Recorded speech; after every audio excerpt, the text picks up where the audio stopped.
Welcome to Verified RX, your prescription for success. Brought to you by the Vizient Center for Pharmacy Practice Excellence. Pneumococcal vaccines have been instrumental in decreasing invasive pneumococcal disease since their introduction last century. In 2021, there were a number of regulatory changes, and updated ACIP recommendations were recently published in the Morbidity and Mortality Weekly Report, also known as MMWR. I'm Gretchen Brummel, Pharmacy Executive Director with the Vizient Center for Pharmacy Practice Excellence, and your program host. Today, I'm joined by my Vizient colleague, Dr. John Schoen, Senior Clinical Manager of Drug Information, who will give us his perspective on the role of these new vaccines in the ACIP recommendations. Welcome, John. Thanks, Gretchen. I appreciate you having me on. Tell me a little bit about your background before coming to Vizient. Sure. My background's in drug information. I did my PGY2 at University of Utah. And following residency, I worked as a drug policy and formulary management pharmacist at a large academic medical center for a little over 6 years. After that, I transitioned to my current role at Vizient, where I work on the evidence-based medicine team within the Centers for Pharmacy Practice Excellence. I more recently transitioned into being the infectious disease lead within that group. Any clinical deliverable or project related to infectious disease, I'll be the point person leading those projects. I have also recently transitioned on to the Antimicrobial Stewardship Committee within the member networks. One of the main reasons that I'm here today talking about the pneumococcal vaccines is that I recently completed a comprehensive side-by-side for the pneumococcal vaccines, and that is available on the Vizient website on the Pharmacy Solutions page for our members, and an abbreviated version will also be available for the public in the show notes. Well, we're really happy to have your expertise. Walk us through the history of pneumococcal disease.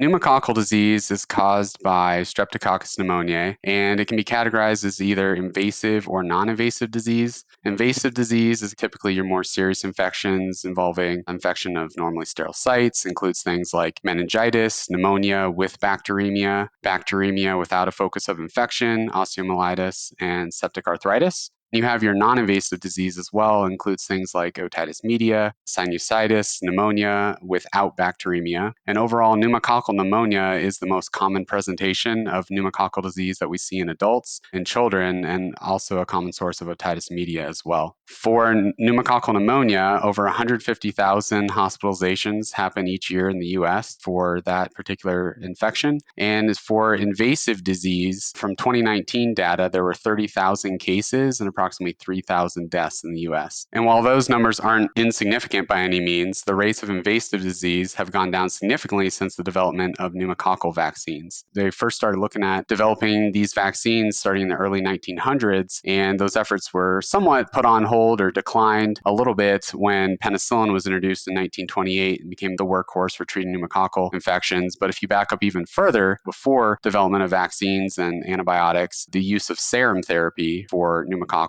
infections was actually considered the standard of care. Fast forward to 1977, when we actually saw the first pneumococcal vaccine approved in the US. This was a 14-valent pneumococcal polysaccharide vaccine, also abbreviated as PPSV. And this vaccine basically means that there were 14 different serotypes for pneumococcal infection that were covered within this vaccine. This was later replaced in 1983 by PPSV 23, which has been the primary vaccine available in the US all the way up until 2000. That was just a 23-valent version. It's still that PPSV polysaccharide type vaccine. And in 2000, the first pneumococcal conjugate vaccine, or PCV vaccine, was approved in the US, and that was Prevnar, and it's a 7-valent vaccine. 10 years later, it ended up getting replaced by Prevnar 13 or PCV 13, basically just added 6 additional serotypes that it covers compared to its previous version of the 7-valent vaccine.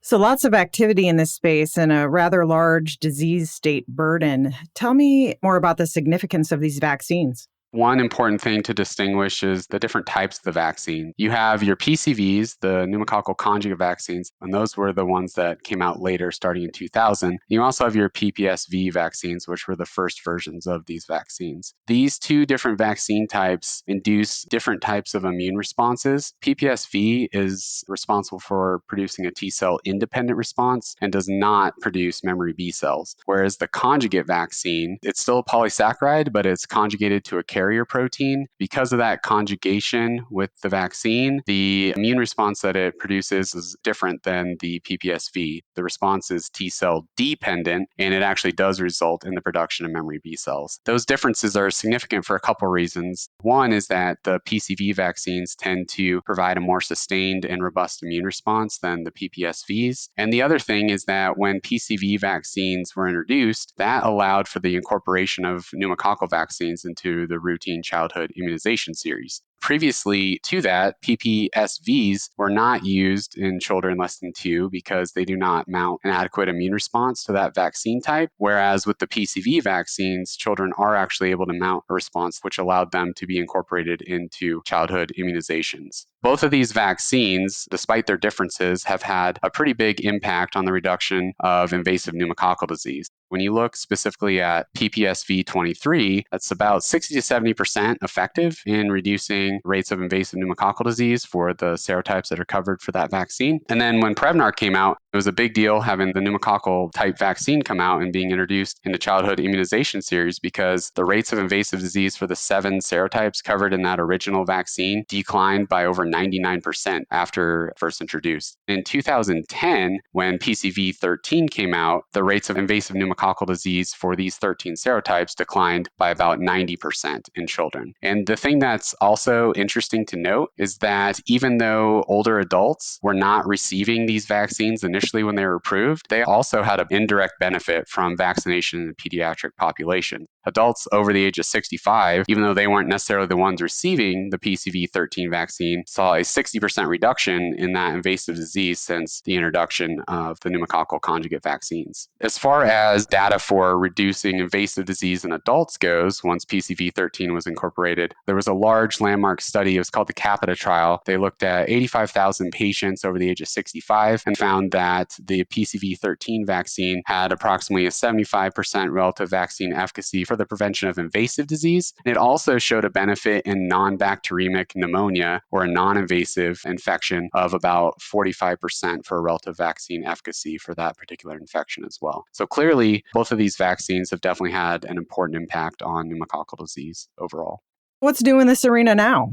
There's been 2 new pneumococcal vaccines that were approved last year. The first one approved was in June of 2021. The brand name for that is Prevnar 20, and it is a pneumococcal conjugate vaccine, abbreviated as PCV 20. The second vaccine was approved just a month later in July of 2021. Brand name for that one is Vaxneuvance, and it is also a pneumococcal conjugate vaccine. Abbreviation for that is PCV 15. Both of the vaccines share the same 13 serotypes that are covered in PCV 13. So all of the available pneumococcal conjugate vaccines on the market now cover the same 13 serotypes. But PCV 15 also covers 2 additional serotypes compared with PCV 13. And then PCV 20 covers 7 additional serotypes compared with PCV 13. Both vaccines might be changing in the near future, but currently are only approved for use in patients 18 years of age and older. And there's a couple differences in their indications. I don't really know how consequential those differences really are in terms of choosing the products. Certainly, if you look at ACIP recommendations, they don't have a preference for either option at this time.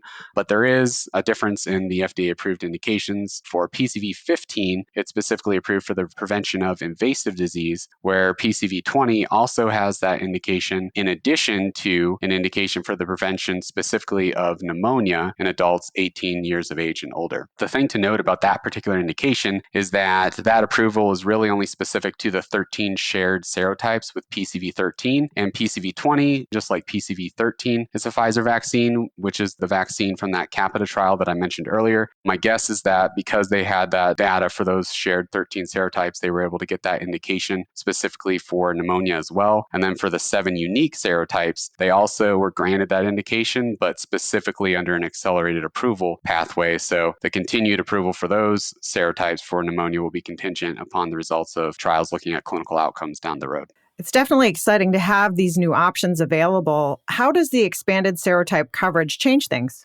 Unfortunately, we don't have any studies looking at clinical outcomes with these new vaccines yet.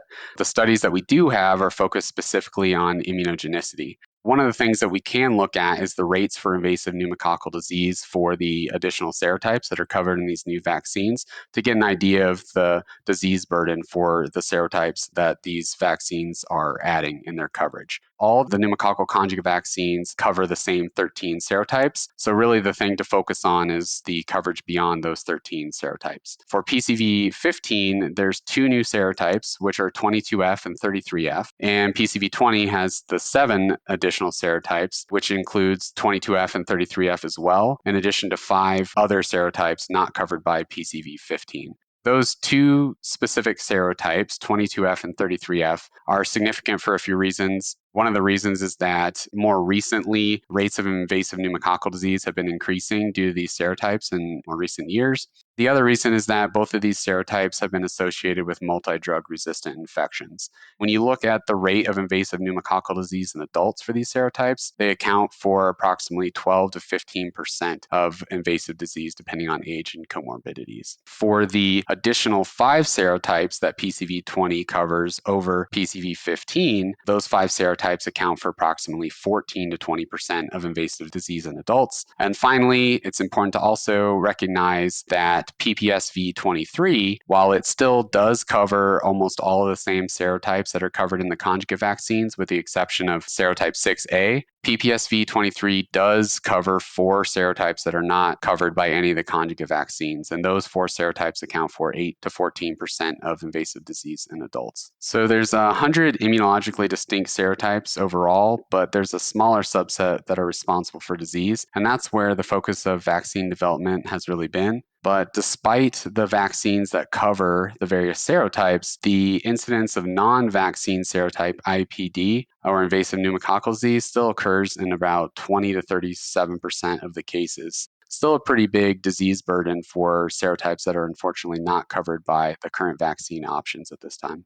You had mentioned that there are no outcome studies with these newer vaccines, but what are some of the efficacy data points? The studies for both PCV15 and PCV20 are focused on immunogenicity outcomes. The primary immunogenicity outcome of interest is called the opsonophagocytic activity, or the OPA titer, and it is a strong in vitro correlate of protection. The OPA provides a functional measure of activity of the anti-pneumococcal antibodies, but unfortunately, while it is a strong in vitro correlate of protection, there's no immune correlate of protection that has been established for clinical outcomes. So, Center for Biologics Evaluation Research has decided that demonstration of non-inferiority for that OPA titer is what they are looking at to deem sufficient for approval of these new vaccines. And that is what the current body of evidence we have is focused on for both PCV15 and PCV20. Both of these vaccines each have one main trial where it evaluated the vaccines against PCV13 to look at non-inferiority for that OPA titer. They all each have a number of other studies as well, but all the other immunogenicity studies outside of the 2 key studies that I'll talk about are purely descriptive in nature. The main study for PCV15 is the New Age study that was published in 2021, which evaluated PCV15 versus PCV13 in healthy adults that are 50 years of age and older. What that study demonstrated is that PCV15 was non-inferior for all 13 shared serotypes 30 days after vaccination on that OPA titer. As you might expect, when they looked at the 2 unique serotypes, 22F and 33F, both of those serotypes met the criteria for superiority for PCV15 versus PCV13. Something that was interesting is that serotype 3 also met the criteria for superiority with PCV15 over PCV13. And that's notable because serotype 3 is one of the most common serotypes that's covered by PCV13 that's still associated with breakthrough infections for invasive pneumococcal disease. Keep in mind that this is just one study and this data is focused on immunogenicity outcomes, so it's unsure what the clinical significance of that really is and whether or not that difference would really translate to a difference, if any, in clinical outcomes. For PCV20, there's also one main study that evaluated non-inferiority. It was published by Essenk et al. In 2020. And there were 3 different age cohorts in this study, but the primary cohort that they looked at for their main outcome was a cohort looking at patients that were 60 years of age and older. Again, they compared PCV20 versus PCV13, but in this study, PCV20 was followed by placebo at 1 month, and PCV13 was followed by PPSV23 at 1 month. And in this study, it was also demonstrated that PCV20 was non-inferior to PCV13 for all of the shared 13 serotypes for that OPA titer. And then when they looked at the shared serotypes between those 7 additional serotypes in PCV20 compared with the serotypes covered by PPSV23, they found that 6 out of the 7 serotypes met criteria for non-inferiority. There was actually one serotype, which was serotype 8, that did not meet the criteria for non-inferiority. It just barely missed the lower bound of the confidence interval and the non-inferiority margin. But when you looked at the mean fold increase in the titers for that, it would have met criteria that's generally considered to be consistent or indicative of an adequate immune response. But nevertheless, it did not meet the criteria for non-inferiority for that particular study. After you reviewed the trials, do you have any safety concerns? Generally, both PCV15 and PCV20 were well tolerated in the clinical studies. Most common adverse reactions that were seen are pretty typical for a lot of vaccines, including injection site reactions, myalgia, fatigue. One thing to note specifically with PCV15 is that the injection site reactions did occur more frequently compared with PCV13 in several of the studies. Reason for that isn't really unknown. However, it's unlikely for it to be clinically significant given that most of the reactions were typically mild and relatively short in duration. Overall, not a lot of safety concerns jump out for these particular vaccines based on the studies that have been reviewed looking at immunogenicity data, and there were no serious adverse events that were attributed to either vaccine in any of the clinical studies so far. With all that background, what are the current ACIP recommendations? Currently, the ACIP recommendations are specific to adults for both PCV15 and PCV20. And one of the goals of ACIP when they provided their recommendations for these vaccines was to simplify the recommendations for pneumococcal vaccines. I think just in general, with the various changes in recommendations over the years, there's been a source of confusion sometimes for recommendations for PCV13 and PPSV23. What they really did with these new recommendations is to standardize the same recommendation across the board if you had an indication for pneumococcal vaccines. When you look at the recommendations in isolation for these new vaccines, they certainly are simplified. But unfortunately, right now, with the need to still know the recommendations for the previous vaccines, overall, I think the picture for pneumococcal vaccine recommendations is probably more complicated now than it ever has been, unfortunately.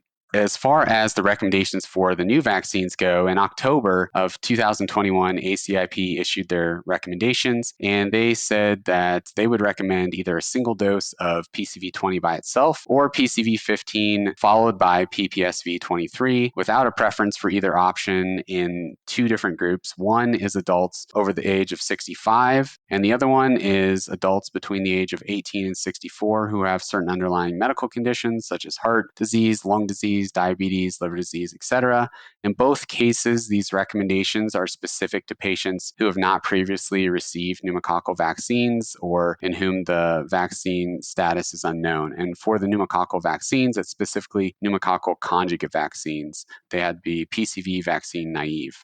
These recommendations were later published in January this year in the Morbidity and Mortality Weekly Report, where ACIP was able to provide some additional clarification on the recommendations that I just went through. One of the recommendations that was clarified is the interval between PPSV23 and PCV15. Basically, the recommendation is to separate those by at least a year in most patients. However, they did state that an 8-week interval can be considered in certain patients who are immunocompromised, have a cochlear implant, or have a cerebrospinal fluid leak. And the goal within those patient groups is to just minimize the risk of invasive disease in those more vulnerable groups.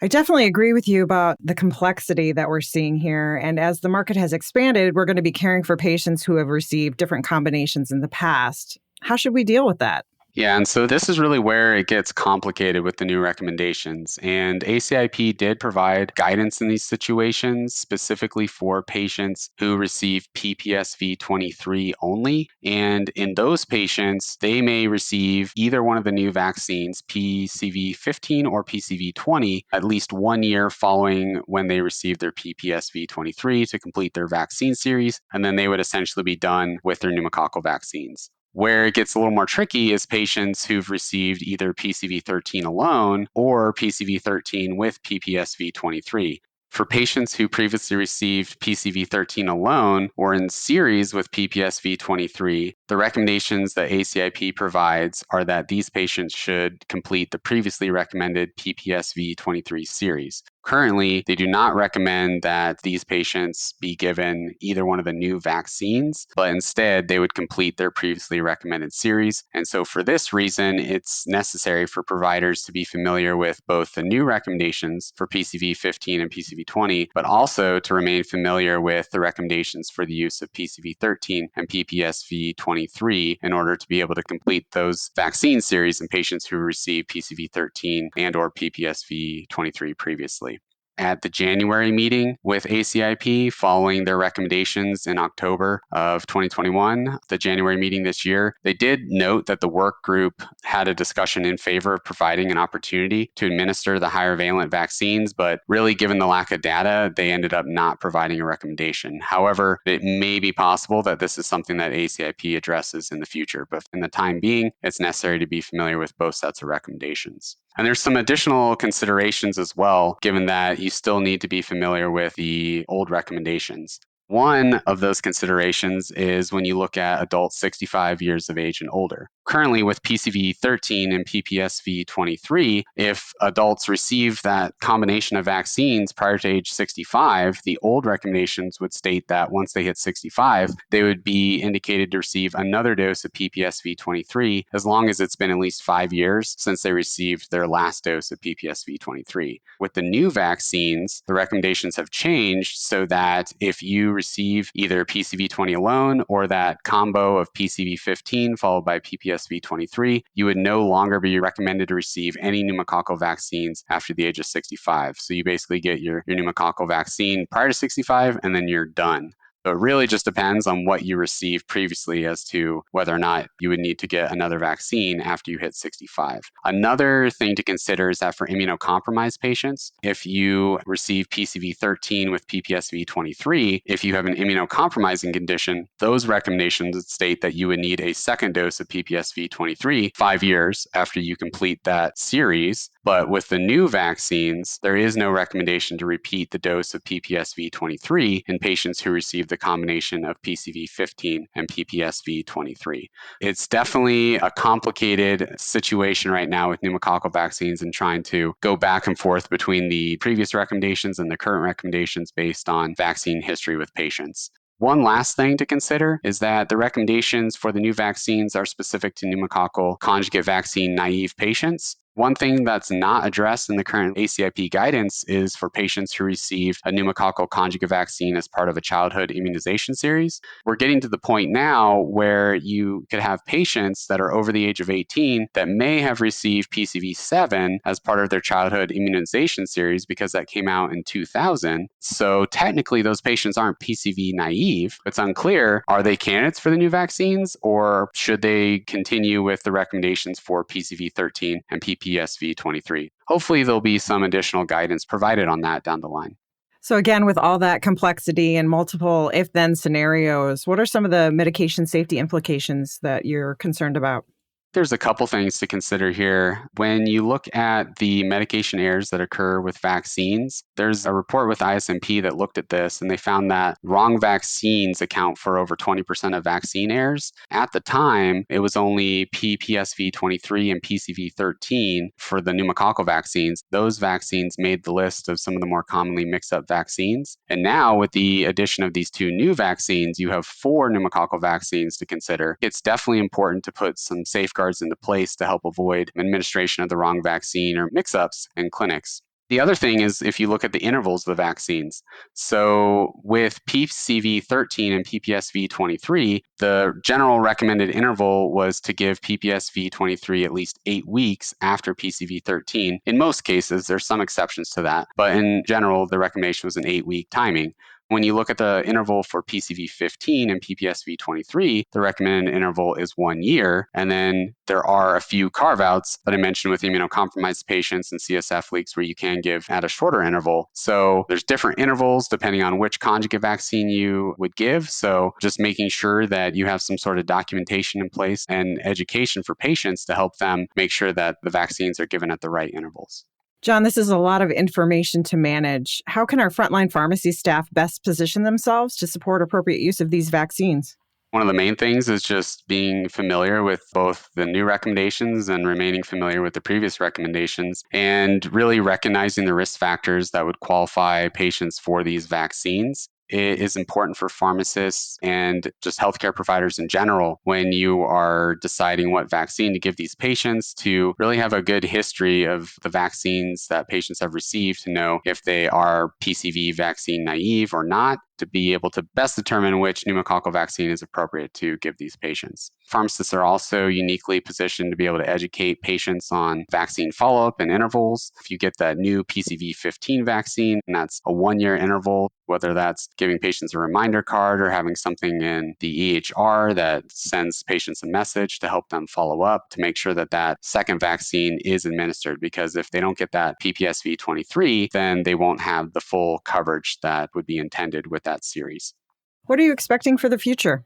The immediate thing coming up is that it is very likely PCV15 will receive approval to expand its use sometime in April. That data for the use of PCV15 was presented at the ACIP meeting on February 24th, and the data was pretty similar to what was presented for adults, or what has been looked at for adults, in that it's specifically looking at immunogenicity data. For pediatrics, the immunogenicity outcome of interest is a little bit different. They're looking at an IgG response rather than that OPA titer, but in general, the studies that were presented and shared at that meeting indicate that the PCV15 vaccine was non-inferior and pretty similar to the immunogenicity outcomes compared with PCV13 in pediatric patients. One thing to note, that the discussion at the ACIP meeting really focused around a couple questions, looking at the recommendations for children less than 2, as well as children that had certain risk factors between the ages of 2 and 18. In both of those cases, the recommendation was phrased to state that whether or not PCV15 should be considered as an option for these patients. So the recommendations and the questions that ACIP has put forward are not indicating that